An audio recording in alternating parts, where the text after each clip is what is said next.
রাত তখন প্রায় 9:30 বেজে গিয়েছিল। বাড়িতে হালকা নিস্তব্ধতা ছিল, শুধু রান্নাঘর থেকে বাসনের আওয়াজ আসছিল। আশাজি নিজের ঘরে বিছানায় শুয়েছিলেন। চোখ বন্ধ ছিল, কিন্তু ঘুম এখনো অনেক দূরে ছিল।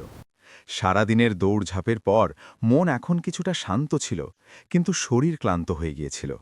কিছুক্ষণ পরেই সলোনি হাতে একটি ট্রে নিয়ে ঘরে এলো। ট্রেতে বাদাম কেশর দেওয়া গরম দুধ রাখা ছিল, একটি গ্লাস মায়ের জন্য আর একটি সঞ্জয়ের জন্য। ট্রের সৌন্দর্যের চেয়েও সলোনির মুখের হাসি অনেক বেশি সজীব লাগছিল। মাজি, আপনার জন্য বাদাম দেওয়া দুধ এনেছি। ঘুম ভালো হবে। আশাজি চোখ খুললেন এবং হাসলেন। তুই তো যেন আমার সব প্রয়োজন না বলতেই বুঝে যাস। পেছন থেকে সঞ্জয়ও ঘরে চলে এলো। ও চট করে ট্রে থেকে নিজের গ্লাসটি তুলে নিল এবং বলল, বাহ, কি সুন্দর গন্ধ! সলোনি, তুমি তো দিন দিন একদম মায়ের মতো হয়ে উঠছ। হাসতে হাসতে জবাব দিল। শাশুড়ি মাকে দেখেই তো সব শিখেছি। আশাজি গ্লাসটি হাতে নিলেন। দুধ হালকা গরম ছিল, ওপরে কেশরের 2-3টি পাতলা রেখা ভাসছিল। এক চুমুক দিতেই তিনি সামান্য থামলেন। স্বাদ আজ একটু অন্যরকম লাগল। মিষ্টি ঠিকই ছিল, কিন্তু কিছু একটা অদ্ভুত ছিল। বৌমা, তিনি নিচু স্বরে বললেন, এটার স্বাদ আজ একটু আলাদা লাগছে। সঞ্জয় সঙ্গে সঙ্গে বলল, মা, এটা তোমার রোজকার ডায়লগ। কখনো বেশি মিষ্টি, কখনো কম মিষ্টি, কখনো বেশি কেশার। এখন তুমি চুপচাপ পুরো দুধটা খেয়ে নাও। আজ তোমার কোনো বাহানা চলবে না। সলোনি হাসতে হাসতে বলল, আজ আমি নতুন কিছু ট্রাই করেছি মাজি। অল্প ভাজা বাদাম গুঁড়ো করে দিয়েছি। হয়তো সেটারই স্বাদ আলাদা লাগছে, তবে ঘুম খুব ভালো হবে। আশাজি হাসলেন এবং তারপর চুপচাপ ধীরে ধীরে পুরো দুধ শেষ করে দিলেন। গ্লাসটি পাশের ছোট টেবিলে রাখা মাত্রই সলোনি ঝুঁকে সেটি তুলে নিল এবং হালকা হাসির সাথে বলল, মাজি, আপনার শিয়রে জলের জগ রেখে দিয়েছি, আর আপনার ওষুধও। ও কথা শেষ করার আগেই সঞ্জয় মাঝপথে বলে উঠল, মাকে ওষুধ আমি দিয়ে দেব সলোনি। তুমি গিয়ে রান্নাঘরের কাজ শেষ করো। ওর বলার ভঙ্গি খুব সাধারণ ছিল, কিন্তু তাতে একটা আপনত্ব আর দায়িত্ব পরিষ্কার ফুটে উঠছিল। সলোনি এক মুহূর্তের জন্য চুপ হয়ে গেল, তারপর হেসে মাথা নাড়ল। ঠিক আছে, আমি কিচেনের কাজ গুছিয়ে নিচ্ছি। ও ট্রে নিয়ে বাইরে চলে গেল। ঘরে এখন শুধু সঞ্জয় আর ওর মা রয়ে গেলেন। সঞ্জয় মায়ের কাছে এসে তার পায়ের কাছে বসল এবং বলল, মা, সলোনি আজকাল তোমার জন্য নতুন নতুন এক্সপেরিমেন্ট করছে। তুমি শুধু আরাম করো, বাকি সব আমরা সামলে নেব। তারপর ও শিয়রে রাখা ওষুধ তুলল এবং আদরের সাথে মায়ের হাতের তালুতে রাখল। নাও মা, ওষুধ খেয়ে নাও, আর তারপর শান্তিতে ঘুমিয়ে পড়ো। আমি এখানেই পাশে আছি। আশাজি ছেলের চোখের দিকে তাকালেন, যেখানে শুধু স্নেহ আর ভালোবাসা ছিল। তিনি ওষুধ খেলেন, জল খেলেন এবং তারপর চুপচাপ বালিশে মাথা রাখলেন। সঞ্জয় উঠে ঘরের আলো কমিয়ে দিল। জানলা দিয়ে আসা জ্যোৎস্না এখন আরও পরিষ্কার দেখা যাচ্ছিল, কিন্তু সেই জ্যোৎস্নার শীতলতাতেও এখন কেমন একটা হালকা অস্বস্তি মিশে যাচ্ছিল। এমন কিছু যা শব্দে ছিল না, শুধু অনুভবে ছিল। আর তারপর কখন যে আশাজি ঘুমিয়ে পড়লেন তা তিনি বুঝতেই পারলেন না। কনকনে সকাল ছিল, জানলা দিয়ে হালকা কুয়াশা ঘরের ভেতর আসছিল এবং পুরো বাড়িতে ঠান্ডা হাওয়ার একটা স্যাঁতস্যাঁতে ভাব ছড়িয়েছিল। দেওয়াল ঘড়ির কাঁটা তখন 7:30টার কাছাকাছি। আশাজি যখন ঘুম থেকে জাগলেন, তার হাত ঠান্ডায় কুঁকড়ে গিয়েছিল, কিন্তু মুখে একটা অন্যরকম সতেজতা ছিল। তিনি ধীরে ধীরে লেপ সরালেন এবং পা মাটিতে রাখতেই ঠান্ডা টাইলসের স্পর্শ যেন সরাসরি স্নায়ু পর্যন্ত পৌঁছে গেল। তবুও তিনি হাসতে হাসতে নিজেকে বললেন, কেননা আজ ছেলে আর বৌমার জন্য আমিই চা বানাই। তিনি নিজের উলের শালটি জড়ালেন এবং নরম পায়ে রান্নাঘরের দিকে হাঁটা দিলেন। বাড়ি তখনও পুরোপুরি শান্ত ছিল, শুধু দেওয়াল ঘড়ির টিকটিক আর মাঝে মাঝে দূর থেকে আসা কোনো গাড়ির আওয়াজ শোনা যাচ্ছিল। রান্নাঘরে গিয়ে তিনি গ্যাস জ্বালালেন এবং প্রথমে জল বসালেন। তারপর আদা আর এলাচ রেডি করতে লাগলেন। আদা থেতো করার সময় তার হাত কাঁপছিল, কিন্তু মনে এক অদ্ভুত উষ্ণতা ছিল। সলোনি হালকা মিষ্টি চা পছন্দ করে, আর সঞ্জয় কড়া আদা চা। তিনি নিজের মনেই বললেন এবং হালকা হাসলেন। ধীরে ধীরে রান্নাঘরে চায়ের গন্ধ ছড়িয়ে পড়ল। উনুনের আঁচ আর চায়ের ধোঁয়া যেন সেই শীতের সকালে কিছুটা এনে দিল। এদিকে বিছানায় সলোনি পাশ ফিরল।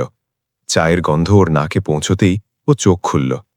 লেপের ভিতর থেকে হাত বের করেও বিড়বিড় করল, এত কড়া গন্ধ! চা কে বানালো? ও উঠে ধীরে ধীরে ঘর থেকে উঁকি দিল। রান্নাঘরে আশাজি শাল জড়িয়ে দাঁড়িয়ে খুব ভালোবাসা দিয়ে চা বানাচ্ছিলেন। ও কিছু বলল না, শুধু দাঁড়িয়ে তাদের দেখতে লাগল। তখনই আশাজি পেছনে না তাকিয়েই বললেন, সালোনি বৌমা, উঠে পড়েছিস? দেখ আজ আমি চা বানিয়েছি। খুব ঠান্ডা না? এক কাজ কর, সঞ্জয়কেও জাগিয়ে দে। আশাজি চা ঢালতে যাচ্ছিলেন, কিন্তু তার হাত থরথর করে কাঁপছিল। তিনি সলোনিকে ডাক দিলেন, বৌমা, চা তো হয়ে গেছে, তুই একটু কাপে ঢেলে দে। সঞ্জয়কে গরম গরম চা দিস। আর হ্যাঁ, আমার জন্য শুধু আধা কাপই দিস, এখন আর বেশি চা খাওয়া যায় না। সলোনি চুপচাপ কোনো কথা না বলে কাপগুলো তুলে নিল এবং চা ঢালতে লাগল। কিন্তু সেই মুহূর্তে মায়ের গলায় যে ক্লান্তি আর মমতার মিশেল ছিল, তা যে কারো মন ছুঁয়ে যেতে পারত। সঞ্জয় তখনও ঘরেই ছিল। ও মায়ের দিকে তাকালো, কাঁপতে থাকা হাত, তবুও ছেলেকে গরম চা দেওয়ার চিন্তা। ও কয়েক মুহূর্ত তাদের দিকে তাকিয়ে রইল, তারপর হেসে বলল, মা, তোমার হাতের চা আমার সারাদিনের শক্তি। আশা যে কিছু বললেন না, শুধু তার চোখে এক উজ্জ্বলতা খেলে গেল, যেন ছেলের একটি বাক্যেই সব ক্লান্তি ধুয়ে গেল। চায়ের কাপ হাতে নিয়ে আশাজি ধীরে ধীরে সঞ্জয়ের দিকে তাকালেন এবং বললেন, বাবা, তুই কি আমায় একবার ডাক্তারের কাছে নিয়ে যেতে পারিস? সঞ্জয় চমকে গিয়ে মায়ের দিকে তাকালো। কি হয়েছে মা, তোমার শরীর ভালো নেই? ও আরও কিছু জিজ্ঞাসা করতে যেত, তার আগেই আশাজি হালকা হেসে বললেন, আরে, তুই এত ভয় পাস কেন? তোর মায়ের কিছুই হয়নি, শুধু ৩-৪ দিন ধরে মাথায় হালকা ব্যথা হচ্ছে, ভাবলাম ডাক্তার দেখিয়ে ওষুধ নিয়ে আসি। তখনই পাশে বসা সলোনি হাসতে হাসতে বলল, মাজি, আমি আপনাকে ডাক্তারের কাছে নিয়ে যাব, ওর এমনিতেও অনেক কাজ থাকে। এ কথা শোনা মাত্রই সঞ্জয়ের মুখ গম্ভীর হয়ে গেল। ও দৃঢ়স্বরে বলল, কিন্তু সলোনি, আমার কাছে সবার আগে আমার মা। কিছুক্ষণ চুপ থাকার পর আশাজি কথা সামলে নিয়ে বললেন, ঠিকই তো বলছে বৌমা, আমি ওর সাথেই চলে যাব। এটা শুনে সলোনি একটু হাসল, কিন্তু সেই হাসির আড়ালে কি ছিল? হয়তো সেই সত্যিটা যা এখনো কেউ জানত না। দুপুরের সময় ছিল, হালকা রোদ আঙিনায় ছড়িয়েছিল এবং বাতাসে এখনও শীতলতা বাকি ছিল। আশাজি আর সোলোনি ডাক্তারের কাছ থেকে ওষুধ নিয়ে বাড়ি ফিরে এসেছিলেন। বাড়ি তো এলেন, কিন্তু আশাজির মনে এখনও অস্বস্তি কাজ করছিল। বারবার ডাক্তারের সেই কথাটি তার কানে বাজছিল, যা তিনি বাইরে বসে শুনেছিলেন। তার চেক আপ হয়ে যাওয়ার পর যখন তিনি বাইরে অপেক্ষা করছিলেন, তখনই সোলোনি ডাক্তারের ঘরে ভেতরে গিয়েছিল। দরজা পুরোপুরি বন্ধ ছিল না। তখনই আশাজির কানে হালকা একটা আওয়াজ এলো, যেমনটা আমি আপনাকে বলেছিলাম, আপনি ঠিক সেভাবেই ওষুধ দেবেন, কিন্তু মনে রাখবেন, এতে যেন আমার নাম না আসে। গলার স্বরটি ছিল সেই ডাক্তারের। আশাজি স্তব্ধ হয়ে গেলেন। তিনি মাথা নিচু করে নিলেন, কিছুই বুঝতে পারছিলেন না। তিনি কি সত্যি এটাই শুনলেন, নাকি এটা তার মনের ভুল? তার মন বলছিল, না, সোলোনি এমন হতে পারে না, কিন্তু মাথা এখন হাজারো প্রশ্নে ভরে গিয়েছিল। তবুও তিনি সোলোনিকে কিছু জিজ্ঞাসা করলেন না, শুধু চুপচাপ নিজের ঘরে চলে গেলেন। কিন্তু মন এখন অস্থির থাকতে লাগল। তিনি নিজেকে প্রশ্ন করতে লাগলেন, মাঝে মাঝে নিজের মনের ভয়ও তো আমাদের নানা আওয়াজ শোনায়। হয়তো সেটাই হয়েছে। সোলোনি যদি কিছু খারাপ করত, তবে এত আপন করে আমার সেবা কেন করবে? তারপর তিনি হাসলেন এবং ধীরে ধীরে বললেন, আমিই হয়তো পাগল হয়ে গিয়েছি। আমার বৌমা তো সত্যিই খুব ভালো, কিন্তু মন যা মানছিল, মাথা সেটা মানতে রাজি ছিল না। কোথাও কোনো একটা ব্যাপার নিশ্চয়ই ছিল, যা ধীরে ধীরে সামনে আসতে চলেছিল। সন্ধ্যের সময় সঞ্জয় বাড়ি ফিরতেই ওর চোখে খুশির ঝিলিক স্পষ্ট দেখা যাচ্ছিল। ও সরাসরি মায়ের ঘরের দিকে গেল। ভেতরে গিয়েই হাসতে হাসতে বলল, মা, বলো তো আমার হাতে কি আছে? আশাজি কিছু বলার আগেই সোলোনি সেখানে চলে এলো। ওর নজর সঞ্জয়ের হাতে থাকা ছোট বাক্সের ওপর পড়ল এবং ও অবাক হয়ে বলল, আরে বাহ, এত সুন্দর, আর তাও সোনার ঝুমকো, এগুলো কি আমার জন্য? সঞ্জয় হেসে বলল, না, এটা আমার প্রিয় মায়ের জন্য। দেখো না মা, যেমনটা তুমি পছন্দ করো, সেই মোটা মোটা ঝুমকো, একদম সেরকমই এনেছি। আশাজি ঝুমকোগুলো খুব আদরের সাথে হাতে নিলেন। চোখে জল আর মুখে হাসি দুটোই ছিল। মা, বলো না, কেমন লেগেছে? সঞ্জয়ের কথা শুনে আশাজি বললেন, খুব সুন্দর বাবা, কিন্তু এগুলো তো খুব দামি লাগছে। সঞ্জয় সঙ্গে সঙ্গে বলল, মা, তোমার সামনে এগুলোর কি দাম? সালোনি খামোশ ছিল, কিন্তু ওর চোখে অন্য কিছুই চলছিল। 1 মাস কেটে গিয়েছে। জানুয়ারির এক ঠান্ডা সন্ধে। আশাজি রোজকার মতো বাড়ির বাইরে ছোট বাগানে হাঁটছিলেন। কনকনে হাওয়ার হালকা ঝাপটা তার ওড়না নিয়ে খেলছিল। তখনই তার নজর এক কোণায় দাঁড়িয়ে থাকা নিজের বৌমা সালোনির ওপর পড়ল। ও কোনো এক অজনবী যুবকের সাথে কথা বলছিল। আশাজি অবাক হলেন। তিনি আরও ভালো করে দেখার চেষ্টা করলেন, কিন্তু কিছুই বুঝতে পারলেন না। তিনি ধীরে ধীরে বাগানের পাথরের বেঞ্চের পেছনে লুকিয়ে পড়লেন। তার মন ব্যাকুল হয়ে উঠল। এই সময়ে সালোনি এই অজনবী লোকটার সাথে কি কথা বলছে? তখনই সেই যুবকটি নিজের জ্যাকেটের পকেট থেকে একটা সাদা খাম বের করে সালোনির দিকে বাড়িয়ে দিল। সালোনি এদিক ওদিক তাকিয়ে খামটি নিল। ছেলেটি সেখান থেকে চলে গিয়েছিল। এসব দেখে আশাজির মন আরও বিচলিত হয়ে পড়ল। তার মনে অনেক প্রশ্ন একসাথে দানা বাঁধতে লাগল। লোকটা কে ছিল? খামটা কেন দিল? আর এতে এমন কি আছে যে সালোনি এত খুশি হচ্ছে? হ্যাঁ, সব তেমনই হচ্ছে যেমনটা প্ল্যান করেছিলাম। এই আওয়াজটা সালোনির ছিল। তখনই সালোনির মুখ দিয়ে এমন কিছু বেরোল যা শুনে আশাজির আত্মা কেঁপে উঠল। তিনি স্থবির হয়ে দাঁড়িয়ে রইলেন। সালোনি ফোনে কথা শেষ করে সেখান থেকে চলে গিয়েছিল, কিন্তু আশাজি এখনও সেই জায়গায় পাথরের মতো দাঁড়িয়েছিলেন। এত কড়া ঠান্ডাতেও তার শরীর দিয়ে ঘাম ঝরছিল, বুক ধরফর করছিল এবং শরীরে একটা অদ্ভুত কাঁপুনি ধরে গিয়েছিল। তিনি কোনো মতে নিজেকে সামলালেন। কাঁপতে থাকা পায়ে বাড়ির দিকে এগোলেন এবং ধীরে ধীরে নিজের ঘরে পৌঁছে গেলেন। দরজা বন্ধ করলেন এবং চুপচাপ লেপ মুড়ি দিয়ে বিছানায় শুয়ে পড়লেন। চোখ খোলা ছিল, কিন্তু সেই চোখে এখন ঘুমের বদলে ভয় আর সন্দেহ ছিল। তিনি কাউকে কিছু বললেন না, এমনকি নিজের ছেলে সঞ্জয়কেও না। সালোনি তখন রান্নাঘরে ছিল এবং সম্ভবত ওর বিন্দুমাত্র আন্দাজ ছিল না যে ওর শাশুড়িমা সব কথা শুনে নিয়েছেন।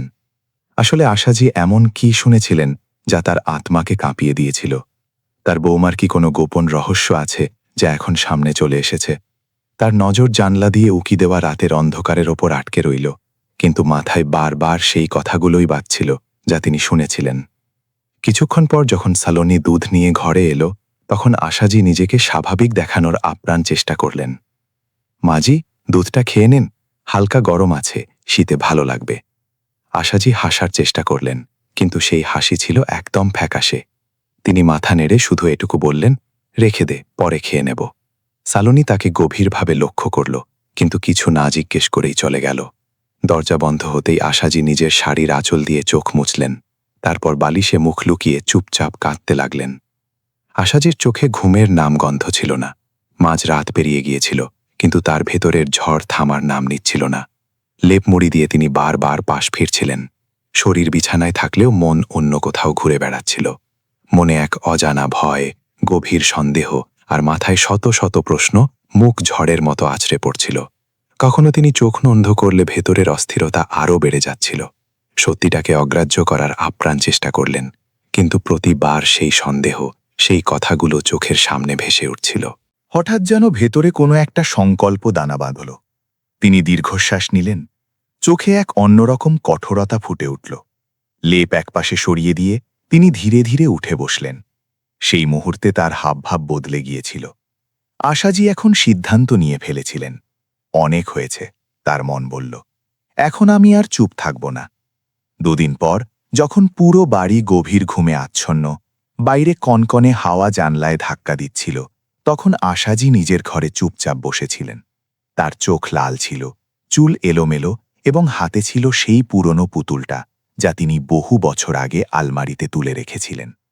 ধীরে ধীরে তিনি সেটার সাথেই কথা বলতে লাগলেন। রাধা, দেখ, ও আবার এসেছে। ওই ডাইনিটা আমায় মেরে ফেলবে। তিনি একদম নিষ্পাক হাসির সাথে পুতুলটাকে বুকে জড়িয়ে ধরলেন, যেন কোনো ছোট বাচ্চা। ঠিক তখনই বাইরে পায়ের আওয়াজ পাওয়া গেল। সলোনি দুধ নিয়ে ঘরের সামনে এলো এবং ভেতরে উঁকি দিয়েই থমকে গেল। মাজি, আপনি এটা কি করছেন? ও ধীরে ধীরে বলল। আশাজি ঘাড় ঘোরালেন। তার চোখে ভয়, সারণ্য আর কিছুটা পাগলামি স্পষ্ট ফুটে উঠছিল। চুপ, ও আমায় মারতে এসেছে। তুই দেখতে পাচ্ছিস না রাধা, ও রোজ রাতে আমায় বিষ দেয়। তিনি পুতুলের সাথে কথা বলতে থাকলেন। সলোনি মনে মনে খুশি হচ্ছিল। ও যা চেয়েছিল এখন সেটাই হচ্ছে। এখন এটা পুরোপুরি পাগল হয়ে গিয়েছে। ও মনে মনে বিড়বিড় করল এবং দুধ না দিয়েই ফিরে গেল। ওর মুখে কোনো মায়া ছিল না, বরং ছিল এক অদ্ভুত তৃপ্তি। ওদিকে ঘরে বসা আশাজি যখনই ওর ছায়া চলে যেতে দেখলেন, তার ঠোঁটে এক হালকা হাসি ফুটে উঠল। চল বাবা, তোর খেলা এখন শুরু হয়েছে, আর আমারও। সকাল প্রায় 8টা। সঞ্জয় তৈরি হয়ে ড্রয়িং রুমে বসেছিল। তখনই কিচেন থেকে আওয়াজ এলো, সঞ্জয়, একটু দেখো তো মা উঠেছে কিনা, চা ঠান্ডা হয়ে যাবে। হ্যাঁ, দেখছি। বলতে বলতে ও মায়ের ঘরের দিকে এগোলো। ঘরের দরজা ভেতর থেকে খোলা ছিল। জানলা দিয়ে হালকা রোদ ভেতরে আসছিল, কিন্তু সামনের দৃশ্য দেখে সঞ্জয় থমকে গেল। আশাজি মেঝের ওপর বসেছিলেন, হাতে একটা পুরনো বালিশ নিয়ে সেটার সাথেই কথা বলছিলেন। না, তুমি যেও না, সবাই আমায় ছেড়ে চলে গিয়েছে, এখন তুমিও কি যাবে? তারপর হঠাৎ কাঁদতে লাগলেন। আমায় একা ছেড়ে যেও না। না। সঞ্জয় ঘাবড়ে গেল। মা, মা কি করছেন আপনি? আশাজি ওপরের দিকে তাকালেন, কিন্তু তার চোখে এক অদ্ভুত শূন্যতা ছিল, যেন চিনতেই পারছেন না। তারপর ধীরে ধীরে বললেন, তুই কে? তুইও এসেছিস আমায় নিয়ে যেতে? না, আমায় নিয়ে যাস না। মা! সঞ্জয় তার সামনে হাঁটু গেড়ে বসল। মা, কি হয়েছে আপনার? আমি সঞ্জয়, আপনার ছেলে। আশাজি ওর দিকে তাকিয়ে রইলেন, তারপর এক ঝটকায় মুখ ঘুরিয়ে নিলেন। না, তুই নোস, আমার ছেলে তো আমায় খুব ভালোবাসে, তুই হতে পারিস না। সঞ্জয়ের মুখের রং উড়ে গেল। ও নিজের মাকে তুলে বিছানায় বসাতে লাগল। তখনই পেছন থেকে সলোনি এলো, হাতে চায়ের ট্রে। কি হয়েছে? ও কৃত্রিম উদ্বেগ দেখিয়ে জিজ্ঞেস করল। সঞ্জয় ইশারায় ওকে চুপ থাকতে বলল। কিছু একটা গড়বড় লাগছে, মা আমাকে চিনতে পারছে না। সলোনি নজর নিচু করল, কিন্তু ভেতরে ভেতরে ওর হাসি আর চাপা থাকছিল না। ও মনে মনে ভাবল, ভালোই হলো, ওষুধের প্রভাব শুরু হয়ে গিয়েছে। সঞ্জয় মাকে লে পরিয়ে দিয়ে বাইরে এলো এবং সোফায় বসে পড়ল। কপালে হাত দিয়ে ও ভাবতে লাগল। কিছুক্ষণ পর সলোনি ওর কাছে এসে বসল এবং ধীরে ওর কাঁধ ছুঁয়ে বলল, সঞ্জয়, তুমি ঠিক আছো? সঞ্জয় একটা দীর্ঘশ্বাস ফেলল এবং বলল, আমি বুঝতে পারছি না মায়ের অবস্থা দিন দিন কেন এমন খারাপ হচ্ছে। আগে তিনি শুরু চুপ থাকতেন, এখন এই বিড়বিড় করা, চিৎকার করা, এসব কি? সলোনি হালকা মাথা নিচু করল, গলায় সহমর্মিতা মিশিয়ে বলল, আমি তো আগেই বলেছিলাম, যখন থেকে ডাক্তার ওই ওষুধগুলো দিয়েছেন তখন থেকেই ওর শরীর আরও খারাপ হয়েছে। হয়তো ওই ওষুধের কোনো সাইড এফেক্ট হচ্ছে। সঞ্জয় অবাক হল। ওষুধ? কিন্তু সেগুলো তো তুমিই ডাক্তারের কাছ থেকে আনিয়েছিলে না? সলোনি চট করে কথা কাটল। হ্যাঁ, কিন্তু আমি তো ডাক্তারের পরামর্শেই নিয়েছিলাম। তাছাড়া তুমি তো জানো, আমি মায়ের ভালোই চাই। এরপর যখন সঞ্জয় মাকে হাসপাতালে নিয়ে যাওয়ার কথা বলল, সলোনি ওকে থামিয়ে দিয়ে বলল, না সঞ্জয়, এমন করো না। যদি আমরা মাঝিকে নিয়ে যাই, তবে ওরা ওনাকে হাসপাতালে ভর্তি করে নেবে। তখন লোকে বলাবলি করবে যে মাঝি পাগল হয়ে গিয়েছেন, আর এটা আমাদের সম্মানের বিরুদ্ধে হবে। সঞ্জয় কিছুক্ষণ ভাবল এবং মায়ের অবস্থা দেখে চিন্তিত হয়ে পড়ল। কিন্তু সলোনি, আমাদের তো কিছু করতে হবে, মায়ের শরীর দিন দিন খারাপ হচ্ছে। সলোনি ওকে শান্ত করে বলল, তুমি একদম চিন্তা করো না, সব ঠিক হয়ে যাবে, আমরা সব সামলে নেব। এখনকার মতো আমরা মাঝিকে বাড়িতেই বিশ্রাম নিতে দেব, তারপর যদি প্রয়োজন পড়ে তবে ওনাকে হাসপাতালে নিয়ে যাব। সঞ্জয় সলোনির কথা মেনে নিল, কিন্তু ওর মনে তখনও দুশ্চিন্তা আর দ্বিধা ছিল। ও মায়ের কাছে গিয়ে বসল আর তার পা টিপে দিতে লাগল। সঞ্জয় কিছুক্ষণ চুপ করেছিল।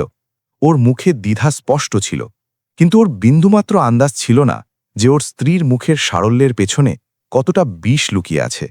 ওদিকে ওর মা নিজের ছেলের এই অবস্থা দেখে মনে মনে বললেন, আমি জানি বাবা, তোর মাকে এই অবস্থায় দেখে তোর কতটা কষ্ট হচ্ছে, কিন্তু বাবা, এখন আমি তোকে কিছুই বলতে পারছি না। পরদিন সকালে দরজায় কড়া নাড়ার শব্দ হল। সলোনি দরজা খুলতেই সামনে নিজের মাসি শাশুড়ি গীতাজিকে দেখে অবাক হয়ে গেল, কিন্তু পরক্ষণেই নিজেকে সামলে নিয়ে হেসে বলল, আরে মাসিমা, আপনি এভাবে হঠাৎ? খবর দিলে তো আমি আপনাকে নিতে যেতাম। গীতাজি হেসে বললেন, আগে বলে দিলে তোকে সারপ্রাইজ দিতাম কি করে বৌমা? আর এই যে আশাকে তো দেখছি না, ও কি মন্দিরে গিয়েছে? যাই বল বৌমা, তোর শাশুড়ির এখনো কত হিম্মত, এই ঠান্ডাতেও সাত সকালে মন্দিরে চলে যায়। আমার দ্বারা ওসব হতো না। সলোনি কিছু বলার আগেই গীতাজি আবার বলে উঠলেন, চল এবার এক কাপ গরম গরম চা বানিয়ে দে বৌমা, ততক্ষণ আমি একটু ফ্রেশ হয়ে নি। তখনই সঞ্জয় সেখানে চলে এলো এবং নিজের মাসিকে দেখে খুশি হয়ে তার কাছে গেল। নিচু হয়ে তার পা ছুঁয়ে প্রণাম করে বলল, মাসিমা, কেমন আছেন আপনি? আপনাকে হঠাৎ এখানে দেখে খুব ভালো লাগলো। সত্যি বলতে আপনাকে খুব মনে পড়ছিল। গীতাজি হেসে বললেন, আচ্ছা, মনে পড়ছিল তো একটা ফোন করতে পারতিস। সঞ্জয় আরও কিছু বলতে যাচ্ছিল, তখনই ভেতর থেকে আশাজির এক বিকট চিৎকার শোনা গেল, না, মেরো না আমাকে। ওর গলার আওয়াজ এতটাই তীব্র ছিল যে সঞ্জয় দৌড়ে মায়ের ঘরের দিকে গেল এবং পেছন পেছন গীতাজি আর সলোনিও দৌড়ল। গীতাজি ঘরে পৌঁছনো মাত্রই নিজের দিদির অবস্থা দেখে দঙ্গ হয়ে গেলেন। বিছানায় বসে আশাজি কাঁপছিলেন, চোখে ভয় আর মুখে ঘাম। গীতাজি এক মুহূর্তের জন্য যেন পাথর হয়ে গেলেন।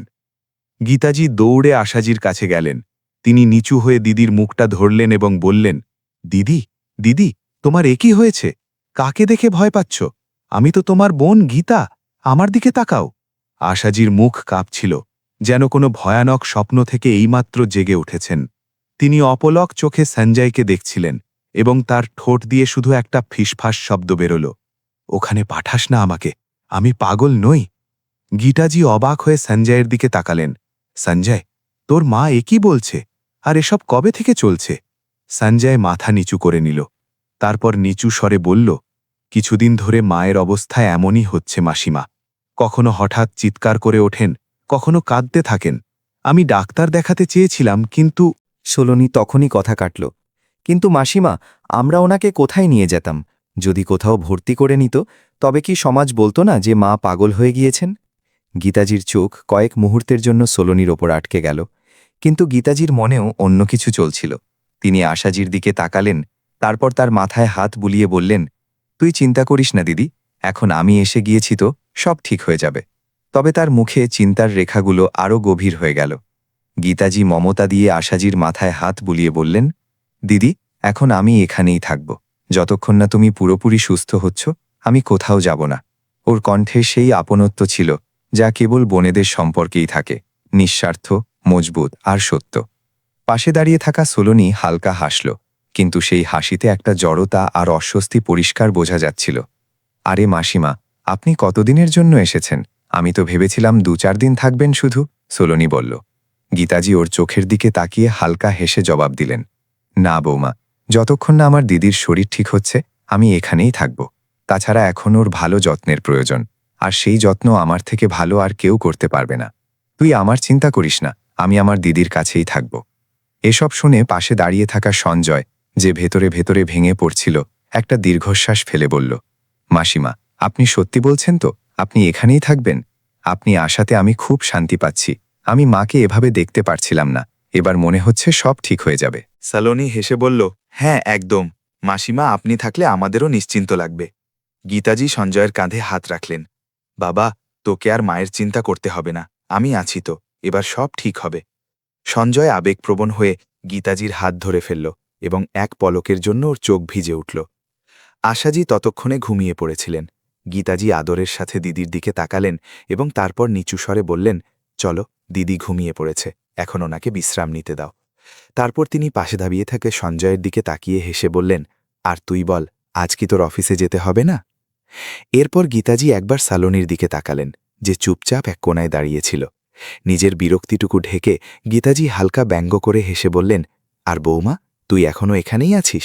চাটা তো সাথে নিয়ে আসতিস, নাকি তোর এখনও ঘুম ভাঙেনি? সালোনি জোর করে হাসার চেষ্টা করল, কিন্তু গীতাজির কথার তীক্ষ্ণতা ও স্পষ্ট অনুভব করতে পারছিল। রাত হয়েছে, বাড়ির সবাই ডাইনিং টেবিলে বসে খাড়া খাচ্ছিল। বুড়িদি শান্ত থাকলেও একটা চাপা উত্তেজনা বাতাসে ভাসছিল। গীতাজি আশাজিকে আদর করে খাইয়ে দিচ্ছিলেন এবং সঞ্জয় বারবার মায়ের দিকে তাকিয়ে দেখছিল, যেন নিশ্চিত হতে চায় যে মা সত্যিই ঠিক আছেন। তখনই সালোনি নিজের শয়তানি হাসিটুকুকে নিপুণভাবে আড়াল করে বলল, মাসিমা, একটা কথা জিজ্ঞেস করি, মাজির এই পানোয়ামিতে আপনার ভয় লাগে না? এক মুহূর্তের জন্য টেবিলে নিস্তব্ধতা নেমে এলো। সঞ্জয় নিজের থালা ঠেলে দিয়ে রাগে সালোনির দিকে তাকালো। সালোনি, তুমি এসব কি বলছ? আমার মা ঠিক আছেন, শুধু কখনো কখনো ওর কিছু মনে থাকে না। আর হ্যাঁ, আমার মা পাগল নন। সঞ্জয়ের গলায় নিজের মায়ের জন্য অগাধ সম্মান আর রাগ দুটোই ছিল। গীতাজিও কড়া সুরে বললেন, বৌমা, আজ তো কথাটা মুখ দিয়ে বেরিয়ে গিয়েছে, কিন্তু খবরদার, ভবিষ্যতে কখনো আমার দিদিকে পাগল বলবি না। সালোনির মুখ হঠাৎ ফ্যাকাশে হয়ে গেল। ওকে দেখে মনে হচ্ছিল ও যেন ভয় পেয়েছে, কিন্তু মনে মনে ও তখনও হাসছিল। ও নিজের মনে ভাবল, পাগল হয়নি তো হয়ে যাবে, ওষুধ ধীরে ধীরে কাজ তো করছেই। সেই রাতে সবাই খাবার খেলেও প্রত্যেকের মনেই কোনো না কোনো নিঃশব্দ তোলপাড় চলছিল। এরপর সঞ্জয় মাকে নিজের ঘরে নিয়ে গিয়ে কম্বল ওড়িয়ে শুইয়ে দিল এবং কিছুক্ষণ গীতা মাসির সাথে কথা বলে শুতে গেল। গীতাজিও নিজের দিদির ঘরে শোয়ার জন্য গেলেন। দরজাটা ধীরে বন্ধ করে তিনি দিদির পাশে গিয়ে বসলেন। আশাজি চোখ খুললেন এবং তখনই দুই বোনের চোখে একই উজ্জ্বলতা দেখা গেল। গীতাজি খুব আস্তে বললেন, দিদি, সব তেমনই হচ্ছে, যেমনটা তুমি ভেবেছিলে। এবার আগে কি? আশাজি হালকা মাথা নাড়লেন এবং বললেন, এবার সময় হয়েছে আমার বৌমাকে ওর ভাষাতেই জবাব দেওয়ার। তুই শুধু সবকিছু দেখে যা, কিন্তু সলোনি যেন টের না পায় যে তুই সব জানিস। এই কথা বলার পর দুই বোনের চোখেই একটাই লক্ষ্য ছিল, সত্যকে সামনে আনা এবং বৌমার সেই ষড়যন্ত্র ফাঁস করা যে নিজের শাশুড়িকে পাগল প্রমাণ করতে চেয়েছিল। তখনই আশাজির সেই পুরনো কথা মনে পড়ে গেল, যখন তিনি সিদ্ধান্ত নিয়ে ফোন করেছিলেন, গীতা তুই এখানে আমার কাছে চলে আয়। গীতা বলেছিল, কি হয়েছে দিদি, সব ঠিক আছে তো? আশাজি দীর্ঘশ্বাস ফেলে বলেছিলেন, এখানে কিছুই ঠিক নেই রে, আর তুই যদি দেরি করিস তবে নিজের দিদিকে হারিয়ে ফেলবি। আর হ্যাঁ, এই কথা কাউকে বলিস না, সঞ্জয়কেও না। ও আমায় খুব ভালোবাসে, ও যদি কিছু জানতে পারে তবে কি করে বসবে জানি না। এরপর আশাজি ধীরে ধীরে গীতাজিকে জিজ্ঞেস করলেন, তুই কি কোথাও থেকে একটা গোপন ক্যামেরার ব্যবস্থা করতে পারবি? এটা শুনে নেতাজি বলেছিলেন, হ্যাঁ আমি নিয়ে আসব, তুমি চিন্তা করো না। এসব কথা আশাজি ভাবছিলেন, তখনই গীতাজি বললেন, দিদি বলো না, এবার আমাদের কি করতে হবে? আশাজি গীতাজির দিকে তাকালেন এবং ধীরে ধীরে বললেন, কাল তুই যেভাবেই হোক আমাকে মন্দিরে নিয়ে চল, সেখানেই আমি তোকে সব বলবো আমাদের কি করতে হবে। পরদিন সকালে জানলা দিয়ে রোদের ঝিলিক ঘরে আসছিল। সলোনি এইমাত্র ঘুম থেকে উঠেছিল, চোখ তখনও আধো বোঝা। তখনই ওর নজর পড়ল গীতাজি 2 কাপ চায়ে ট্রে নিয়ে আশাজির ঘরের দিকে যাচ্ছেন। সলোনি অবাক হয়ে জিজ্ঞেস করল, মাসিমা আপনি কি চা বানিয়েছেন? গীতাজি হেসে বললেন, বৌমা তোর যদি চা খাওয়ার ইচ্ছা থাকে তবে রান্নাঘরে সসপ্যানে আছে, নিয়ে নে, আর সঞ্জয়কেও দিয়ে দিস। আমাদের একটু তাড়া ছিল, তোর মাজির ওষুধের আগে চা দরকার ছিল। সলোনি একটু ইতস্তত করল, মাসিমা আপনি কেন কষ্ট করলেন, আমি বানিয়ে দিতাম তো। তখনই পেছন থেকে সঞ্জয়ের গলা শোনা গেল। ও হাসতে হাসতে এলো এবং মজা করে বলল, সলোনি তুমি কি জানো আমার মাসিমা হাতের চায়ের কি জাদু? যে একবার খায় সে ফ্যান হয়ে যায়। গীতাজি হেসে ওর গালে হালকা চাপড় দিলেন, ওহ এবার থাম তো তুই, চল নিজের চা নিয়ে দিদির ঘরে আয়, সবাই মিলে একসাথে খাই। সঞ্জয় হাসতে হাসতে মাথা নাড়ল এবং চা নিতে গেল। সালোনি সেখানে দাঁড়িয়েই হাসি আর দুশ্চিন্তার মাঝে পড়ে মনে মনে ভাবতে লাগল, এবার তো রোজ সকালেই আমার জন্য নতুন কিছু অপেক্ষা করছে। চা খাওয়া শেষ হতেই গীতাজি আশাজির দিকে তাকালেন এবং বললেন, দিদি চলো এবার তৈরি হয়ে নাও, মন্দিরেও তো যেতে হবে। আশাজি মাথা নাড়লেন এবং উঠে বসলেন। ওর চোখে মুখে এক অদ্ভুত স্থিরতা আর আত্মবিশ্বাস ছিল, যেন আজ বিশেষ কিছু ঘটতে চলেছে। সালোনি অবাক হয়ে বলল, মাজি মাসিমা এত সকালে মন্দির, কোনো বিশেষ পুজো আছে নাকি? গীতাজি হাসলেন, এমনিই মন চাইল ভগবানের দর্শন করতে, দিদির মনটাও একটু হালকা হবে। যখনই গীতাজি আর আশাজি তৈরি হয়ে বাইরে বেরোতে যাচ্ছিলেন, সঞ্জয় কিছুটা চিন্তিত হয়ে বলল, মাসিমা আপনি তো জানেন মায়ের শরীর হঠাৎ খারাপ হয়ে যায়, আপনি একা সামলাবেন কি করে? সালোনিও সঙ্গে সঙ্গে সায় দিল, হ্যাঁ মাসিমা, মন্দির যাওয়ার যদি এতই ইচ্ছে থাকে তবে আমিও সাথে চলি। গীতাজি সঞ্জয়ের কাঁধে হাত রেখে হেসে বললেন, বাবা তুই চিন্তা করিস না, তোর মা একদম ঠিক আছে, আর হ্যাঁ তোর মায়ের আর কিচ্ছু হবে না। আর বৌমা তোমার সাথে যাওয়ার এখন দরকার নেই। আশাজিও সঞ্জয়ের দিকে তাকিয়ে নিচু স্বরে বললেন, সঞ্জয় বাবা আজ আমার খুব ইচ্ছে করছে ভগবানের সামনে কিছুটা সময় কাটাতে, সব ঠিক থাকবে, তুই তোর মাসির ওপর ভরসা রাখ। সঞ্জয় মা আর মাসির চোখের দিকে তাকালো, সেখানে ভয় ছিল না, ছিল এক অদ্ভুত আত্মবিশ্বাস। ও মাথা নাড়ল, ঠিক আছে মা, আপনারা সাবধানে যাবেন। দুই বোন বেরিয়ে গেলেন, কিন্তু আজ শুধু দর্শনের জন্য নয়, বরং এক নতুন শুরুর দিকে। গীতাজি একটি অটো বুক করলেন এবং দুজনে মন্দিরের দিকে রওনা হলেন। সারা পথ গীতাজির চোখে দুশ্চিন্তার ছাপ থাকলেও আশাজির মুখে এক প্রশান্তি ছিল, যেন ওর অগাধ বিশ্বাস যে এবার সব ঠিক হয়ে যাবে। এদিকে যখন সঞ্জয় অফিসের জন্য বেরিয়ে গেল, বাড়িতে তখন সালোনি একা। দরজা বন্ধ হতেই ও দ্রুত নিজের ফোনটা তুলল এবং একটা নাম্বার ডায়াল করল। ওপাশ থেকে আওয়াজ এলো, আরে আজ কতদিন পর নিজের মায়ের কথা মনে পড়ল। সলনে বিরক্ত হয়ে বলল, কি করব মা, বাড়ির কাজ থেকে কি ফুরসত পাই যে কাউকে ফোন করব? আর এখন তো মরার অপর খাড়ার ঘা হয়ে মাসি শাশুড়ি এসে জুটেছেন। সব তো ভালোই চলছিল, জানি না কোত্থেকে হুট করে এসে হাজির হলেন। ওর কথা শুনে ওপাশ থেকে ওর মা উর্মিলাজির গলা কিছুটা শক্ত হয়ে গেল। দেখ মা, তুই যেটা করছিস সেটা ঠিক নয়, শাশুড়ি তো মাই হন। সলনে চিৎকার করে বলল, দেখো তুমি আবার ওসব শুরু করো না, এই জন্যই আমি তোমার সাথে বেশি কথা বলি না, তুমি সব সময় ওদের পক্ষ নাও। উর্মিলাজি শান্ত হয়ে বোঝানোর চেষ্টা করলেন, কিন্তু মা তুই যা করছিস তার পরিণাম ভালো হবে না। সঞ্জয় তোকে কত ভালোবাসে, আর তুই ওর মাকেই পাগল বানাতে উঠে পড়ে লেগেছিস। উর্মিলাজি আরও কিছু বলতে যাচ্ছিলেন, তখনই সলোনী রাগে ফোনটা কেটে দিল এবং গট গট করে রান্নাঘরের দিকে চলে গেল। ওর মুখে বিরক্তি আর অস্থিরতা থাকলেও চোখে সেই ধূর্ততার আভাস স্পষ্ট ছিল। ওদিকে মন্দিরে পৌঁছে আশাজি আর গীতাজি প্রথমে ভগবানের দর্শন করলেন। শান্ত পরিবেশ আর ধূপ ঘণ্টার আওয়াজে দুজনের মন প্রশান্ত হয়ে গেল। দুই বোন চোখ বন্ধ করে হাত জোড় করে মনে মনে প্রার্থনা করলেন। আশাজি বললেন, হে প্রভু, এখন সব তোমার হাতে, যা করবে ভালো করো, শুধু আমার বৌমার আসল রূপটা যেন আমার ছেলের সামনে আসে। গীতাজিও প্রার্থনা করলেন, ভগবান, আমার দিদি যা সহ্য করেছেন তা কোনো মা সহ্য করতে পারেন না, এবার ওনাকে আর পরীক্ষা নিও না। কিছুক্ষণ পর মন্দিরের এক কোণায় গিয়ে আশাজি গীতাজির হাত ধরে বললেন, এবার মন দিয়ে শোন আমাদের কি করতে হবে। আমি তোকে বলছি, কিন্তু প্রতিটি পদক্ষেপ খুব ভেবেচিন্তে নিতে হবে, কারোর যেন বিন্দুমাত্র সন্দেহ না হয়। হ্যাঁ দিদি, তুই শুধু বল, আমি তোর সাথে আছি। এবার তোর এই চুপ থাকা আর চোখের জল আমি আর দেখতে পারছি না, গীতাজি দৃঢ়তার সাথে বললেন। আশাজি নিচু স্বরে জিজ্ঞেস করলেন, গীতা, বলতো, আমি তোকে যে গোপন ক্যামেরার কথা বলেছিলাম ওটা কি তুই এনেছিস? গীতাজি তখনই নিজের ব্যাগের দিকে ইশারা করলেন এবং হেসে বললেন, হ্যাঁ দিদি, এনেছি, আমার নাতির থেকে আনিয়েছি।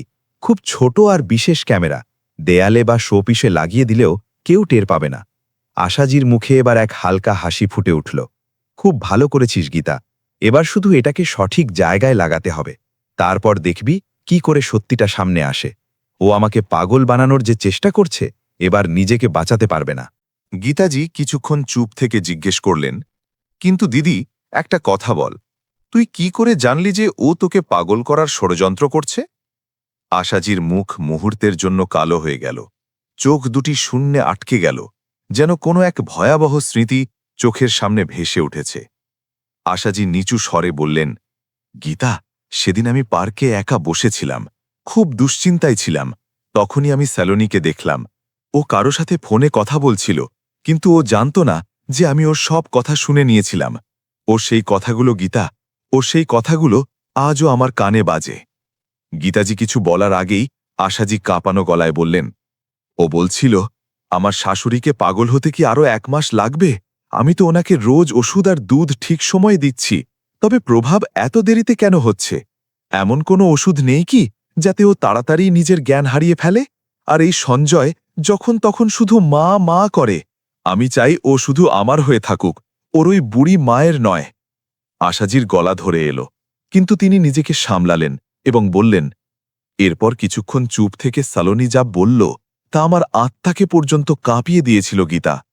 গীতাজি এখন পুরোপুরি স্তব্ধ হয়ে গিয়েছিলেন, তার নিঃশ্বাস দ্রুত বইছিল। আশাজি আগে বললেন, ও বলল, এমন করো, আমার শাশুড়িকে একটা ইঞ্জেকশন দিয়ে মেরেই ফেলো, তাহলে আপদ জুগবে। এ কথা শুনে গীতাজির চোখে জল আর রাগেল তুফান একসাথে আছড়ে পড়ল। এত জঘন্য চিন্তা, জান থেকে মেরে ফেলার ষড়যন্ত্র! এখন তো ভগবানও এসব দেখছেন দিদি। এবার ওর প্রতিটি পাপের পর্দা ফাঁস হবে, আর দুনিয়া দেখবে শাশুড়িকে পাগল প্রমাণ করতে চাওয়া বৌমার কি হাল হয়। আশাজি গীতার হাত ধরে ফেললেন। তুই সাথে আছিস তো? গীতা বলল, হ্যাঁ দিদি, এখন আমি তোর সাথে আছি। প্রাণ লড়িয়ে দিতে হলেও আমি পিছিয়ে হটব না। মন্দিরে আশাজি আর গীতাজি হাসাহাসি করে কথা বলছিলেন। অনেকদিন পর ওর মুখে শান্তি আর উজ্জ্বলতা দেখা যাচ্ছিল। তখনই আশাজি বললেন, চল গীতা, এবার ওই স্যালোনির আসল রূপ সঞ্জয়ের সামনে আনার সময় এসে গিয়েছে। কথা বলতেই দুজনেই হাসলেন। আজ অনেকদিন পর আশাজি হাসতে পেরেছিলেন। তারপর গীতাজি হাত জোড় করে মূর্তির দিকে তাকালেন এবং ধীরে বললেন, হে প্রভু, এবার আমাদের সাথে ন্যায় করো। আমার দিদির সাথে অনেক অন্যায় হয়েছে। বাড়ি ফেরার পর আশাজি আর গীতাজি জামা কাপড় বদলে নিলেন। তারপর গীতাজি সুযোগ বুঝে সেই ছোট গোপন ক্যামেরাটি বের করলেন, যা তিনি তার নাতির থেকে আনিয়েছিলেন। সবার আগে তারা আশাজির ঘরে এমন এক জায়গায় ক্যামেরা লাগালেন যেখান থেকে পুরো ঘর পরিষ্কার দেখা যেত। এরপর আরেকটি ক্যামেরা রান্নাঘরে লাগালেন, যেখানে সালোনি প্রায়ই ওর ওষুধ আর দুধ রেডি করত। সবকিছু খুব সাবধানে আর চুপি চুপি হল, কেউ টেরও পেল না। পরদিন এমন একটা সুযোগ এলো যার অপেক্ষায় তারা ছিলেন। আশাজি আর গীতাজি নিজেদের ঘরে ছিলেন, আর সঞ্জয় অফিসে চলে গিয়েছিল। তখনই সলোনির মা উর্মিলাজির ফোন এলো। সলোনি রান্নাঘরে দুধে কিছু মেশাচ্ছিল, তখনই ও ফোন রিসিভ করল এবং পুরো কথোপকথন রান্নাঘরের ক্যামেরায় রেকর্ড হয়ে গেল। সলোনি রাগে বলল, মা, তুমি আবার ফোন করলে? বাড়ির কাজ থেকে ফুরসত পেলে তো কথা বলবো। তার উপর এখন এই মাসি শাশুড়ি জানি না কবে যাবে এখান থেকে। উর্মিলাজি নরম স্বরে বললেন, মা, তুই যা করছিস তা ঠিক নয়। শাশুড়ি তো মায়ের মতোই হয়। সলোনি রেগে বলল, মা, তুমি এখন শুরু করো না। এই জন্যই তোমার সাথে বেশি কথা বলি না আমি যা করছি তা আমার মঙ্গলের জন্যই। আর তোমার আদরে জামাইয়ের কথা বলছো? ওর তো আগে পিছে শুধু মাকেই নজরে পড়ে। পুরো কথোপকথন রেকর্ড হয়ে গিয়েছিল, কিন্তু সলোনি তা জানত না। আজ আশাজির চোখ ভিজে উঠল, তবে এবার আর ভয় নয়, এবার তার কাছে প্রমাণ ছিল। বাড়ির পরিবেশ শান্ত ছিল। গীতাজি সঞ্জয়ের সাথে বাজারে গিয়েছিলেন। সলোনি ভাবল এটাই সঠিক সুযোগ শাশুড়িকে নিজের আসল রূপ দেখানোর। আশাজি বিছানায় শুয়েছিলেন, তখনই দরজা খুলে সলোনি চায়ের ট্রে নিয়ে ঘরে এলো। এই নিন মাজি, আপনার চা। ও হাসতে হাসতে বলল, কিন্তু সেই হাসিতে ধূর্ততা লুকিয়েছিল। আশাজি ওর চোখের দিকে তাকিয়েই বুঝলেন এটাই সুযোগ। তিনি তৎক্ষণাৎ নিজের পরিকল্পনা অনুযায়ী পাগলামির নাটক শুরু করলেন। ওর হাত পা কাঁপতে লাগল, চোখ উল্টে গেল। সলোনি প্রথমে কিছুক্ষণ ওনাকে দেখল, তারপর নিশ্চিত হতেই ও বদলে গেল। ও অট্টহাসি হেসে বলল, দেখলে, আমার দেওয়া ওষুধের গুণ এবার দেখা যাচ্ছে। আর বেশি দেরি নেই যখন এই বাড়িতে শুধু আমার রাত চলবে। তোর ছেলেকে তো আমি আঙুলের ডগায় নাচাব। এতদিনও মায়ের নাম জপত, এবার শুধু ওর বউয়ের নাম জপবে। এতটা বলে ও জোরে হাসল এবং তারপর এমন কিছু করল যা দেখলে কালো আত্মা কেঁপে উঠবে। সলোনি ওর শাশুড়িকে পা দিয়ে সজোরে এক ধাক্কা দিল, যার ফলে আশাজি খাট থেকে নিচে পড়ে গেলেন। চল পাগল কথাকার, বলে ও জোরে দরজা খুলে ঘর থেকে বেরিয়ে গেল, যেন ওর মনে কোনো ভয় নেই। ঘর আবার নিস্তব্ধ হয়ে গেল। আশাজি ধীরে ধীরে উঠলেন। ওর চোখে জল থাকলেও মনে শান্তি ছিল। তিনি চুপি চুপি সেই গোপন ক্যামেরাটি বন্ধ করলেন এবং সাবধানতার সাথে একটি কাপড়ে জড়িয়ে আলমারিতে লুকিয়ে রাখলেন। তার কাছে এখন সলোনির সব ষড়যন্ত্রের প্রমাণ আছে। সঞ্জয় আর গীতাজি বাজার থেকে ফিরতেই সলোনির কান্নার আওয়াজ শুনতে পেলেন। সলোনি দৌড়ে এসে সঞ্জয়ের গলা জড়িয়ে ধরে কাঁদতে লাগল। সঞ্জয়, আমি আর এই বাড়িতে থাকব না। আজ তোমার মা আমার গলা টিপে ধরেছিলেন, অনেক কষ্টে আমি প্রাণ বাঁচিয়েছি। সঞ্জয় স্তম্ভিত হয়ে গেল। কি, মা তোমার গলা টিপেছেন? ও তৎক্ষণাৎ মায়ের দিকে তাকালো, যিনি চুপচাপ ঘরের দরজার কাছে বসেছিলেন। সলোনি নিজের ঘাড় দেখিয়ে বলল, এই দেখো লাল দাগ। আর কি প্রমাণ চাই তোমার? এবার মাকে পাগলাগারদে পাঠাও সঞ্জয়, নয়তো উনি কাউকে মেরেই ফেলবেন। সঞ্জয় রাগে গর্জে উঠল, সলোনি, তুমি কি জ্ঞান হারিয়ে ফেলেছ?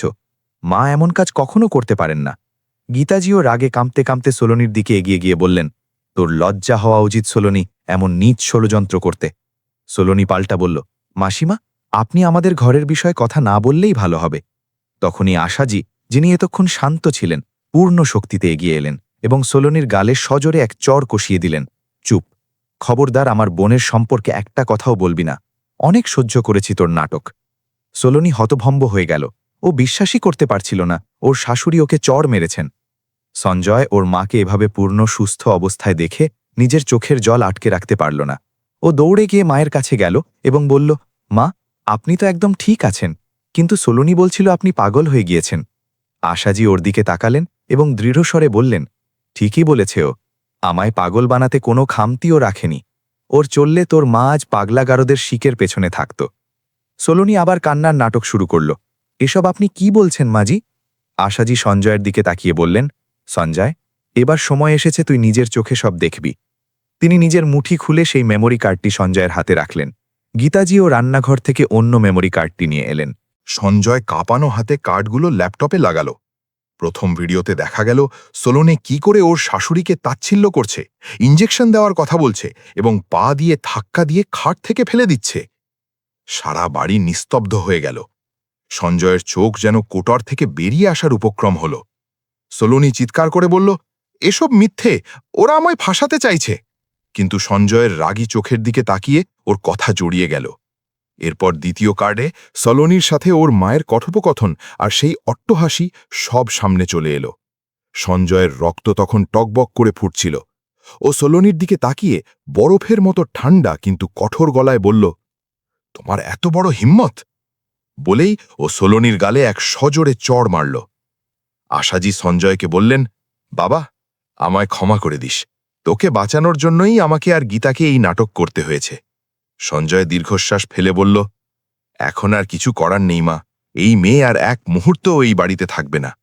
সোলোনি আশাজির পায়ে পড়ে ক্ষমা চাইতে লাগল, কিন্তু সঞ্জয় ওর হাত ধরে হিড়হিড় করে গাড়িতে নিয়ে গিয়ে বসালো। পুরো রাস্তা ও একটা কথা বলেনি। সোলোনিকে ওর বাপের বাড়িতে নামিয়ে দিয়ে ওর মায়ের সামনে সঞ্জয় বলল, সামলান আপনার মেয়েকে, এবার ও যদি আমার বাড়িতে পা রাখে তবে ফল ভালো হবে না। ডিভোর্সের কাগজ শীঘ্রই পৌঁছে যাবে। সোলোনি দরজায় বসে হাউ হাউ করে কাঁদতে লাগল। ওর মা উর্মিলাজি বললেন, দেখলে, এই জন্যই তোকে বারণ করেছিলাম, এখন কাঁদ, আর কিছুই করার নেই। বাড়িতে ফিরে সঞ্জয় মাকে জড়িয়ে ধরে কেঁদে ফেলল। গীতাজি হাসতে হাসতে গরম গরম হালুয়া নিয়ে এলেন। এখন আর কান্নাকাটি নয়, ভগবানকে ধন্যবাদ দাও যে আমরা ওর জাল থেকে বেঁচে গিয়েছি। আশাজি নিজের হাতে ছেলেকে হালুয়া খাইয়ে দিলেন। বাড়ির পরিবেশ এখন পুরোপুরি বদলে গিয়েছে, দুঃখের জায়গায় খুশি ডানা মেলেছে। আশাজি আবেগপ্রবণ হয়ে বললেন, গীতা, ভগবান যেন তোর মতো বোন সবাইকে দেয়। গীতাজি হেসে বললেন, আর আপনার মতো দিদি যেন সব বোন পায়। এই গল্প আমাদের শেখায় যে লোভ মানুষকে অন্ধ করে দেয়। সোলোনি নিজের স্বার্থে শাশুড়িকে পাগল বানাতে চেয়েছিল, কিন্তু সেই লোভেই ও সব হারালো। ভালোবাসা আর সম্মান জোর করে পাওয়া যায় না, তা অর্জন করতে হয়। গীতাজি হেসে বললেন, আগে বলে দিলে তোকে সারপ্রাইজ দিতাম কি করে বৌমা? আর এই যে আশাকে তো দেখছি না, ও কি মন্দিরে গিয়েছে? যাই বল বৌমা, তোর শাশুড়ির এখনো কত হিম্মত, এই ঠান্ডাতেও সাত সকালে মন্দিরে চলে যায়। আমার দ্বারা ওসব হতো না। স্যালোনি কিছু বলার আগেই গীতাজি আবার বলে উঠলেন, চল এবার এক কাপ গরম গরম চা বানিয়ে দে বৌমা, ততক্ষণ আমি একটু ফ্রেশ হয়ে নি। তখনই সঞ্জয় সেখানে চলে এলো এবং নিজের মাসিকে দেখে খুশি হয়ে তার কাছে গেল। নিচু হয়ে তার পা ছুঁয়ে প্রণাম করে বলল, মাসিমা, কেমন আছেন আপনি? আপনাকে হঠাৎ এখানে দেখে খুব ভালো লাগলো। সত্যি বলতে আপনাকে খুব মনে পড়ছিল। গীতাজি হেসে বললেন, আচ্ছা, মনে পড়ছিল তো একটা ফোন করতে পারতিস। সঞ্জয় আরও কিছু বলতে যাচ্ছিল, তখনই ভেতর থেকে আশাজির এক বিকট চিৎকার শোনা গেল, না, মেরো না আমাকে। ওর গলার আওয়াজ এতটাই তীব্র ছিল যে সঞ্জয় দৌড়ে মায়ের ঘরের দিকে গেল এবং পেছন পেছন গীতাজি আর সালোনিও দৌড়ল। গীতাজি ঘরে পৌঁছনো মাত্রই নিজের দিদির অবস্থা দেখে দঙ্গ হয়ে গেলেন। বিছানায় বসে আশাজি কাঁপছিলেন, চোখে ভয় আর মুখে ঘাম। গীতাজি এক মুহূর্তের জন্য যেন পাথর হয়ে গেলেন। গীতাজি দৌড়ে আশাজির কাছে গেলেন। তিনি নিচু হয়ে দিদির মুখটা ধরলেন এবং বললেন, দিদি, দিদি, তোমার এ কি হয়েছে? কাকে দেখে ভয় পাচ্ছ? আমি তো তোমার বোন গীতা, আমার দিকে তাকাও। আশাজির মুখ কাঁপছিল, যেন কোনো ভয়ানক স্বপ্ন থেকে এইমাত্র জেগে উঠেছেন। তিনি অপলক চোখে সঞ্জয়কে দেখছিলেন এবং তার ঠোঁট দিয়ে শুধু একটা ফিসফাস শব্দ বেরোল, ওখানে পাঠাস না আমাকে, আমি পাগল নই। গীতাজি অবাক হয়ে সঞ্জয়ের দিকে তাকালেন। সঞ্জয়, তোর মা এ কি বলছে, আর এসব কবে থেকে চলছে? সঞ্জয় মাথা নিচু করে নিল, তারপর নিচু স্বরে বলল, কিছুদিন ধরে মায়ের অবস্থা এমনই হচ্ছে মাসিমা। কখনো হঠাৎ চিৎকার করে ওঠেন, কখনো কাঁদতে থাকেন। আমি ডাক্তার দেখাতে চেয়েছিলাম, কিন্তু